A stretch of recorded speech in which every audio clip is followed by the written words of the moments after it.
Last month's election has been certified, so now the new elected officials are starting to get ready for their new jobs and hiring staff, and we can pretty much close the book on Portland's first foray into ranked choice voting. How do you think it went?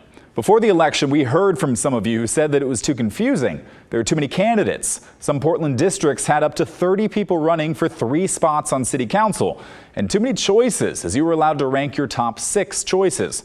But new polling from the city shows that for most people, it was easy enough to figure out.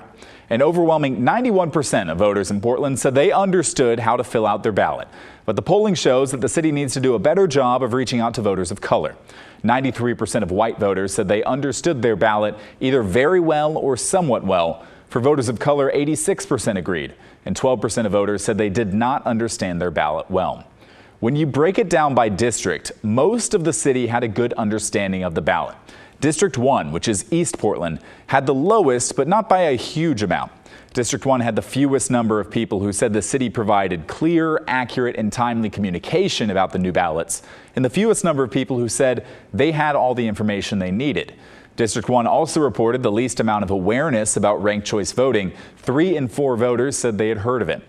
But if most voters in the city understood how to fill out the new ballot, does that mean they actually did? A week after the election, we told you about this article in The Oregonian. They analyzed early voting data that did not paint a pretty picture when it came to voters actually filling out their ranked choice options. That article certainly took some flack from ranked choice advocates, but today we're getting a better picture of ranked choice engagement from a report by Multnomah County Elections, and it largely matches the early analysis. About 75% of registered voters submitted a general election ballot, and 71% returned their ranked choice ballot sheets. That means about 16,000 voters saw ranked choice voting for local elections and just didn't vote in any of those races. These are called undervotes. District 1 in East Portland, as we mentioned before, District 1 had the lowest ranked choice participation, 54% of registered voters, compared to more than 73% in the other districts.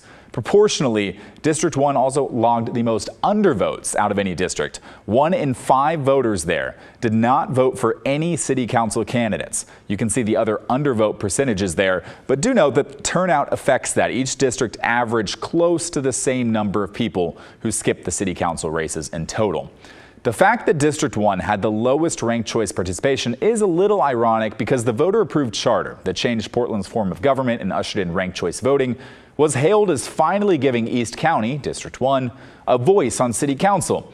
But they certainly were not alone in leaving council races blank. More than 30,000 people in the county voted for Portland mayor, but not for any city council candidates. Combine that with the people who didn't vote for any local candidates at all, and you have close to 50,000 people who voted but skipped the city council section.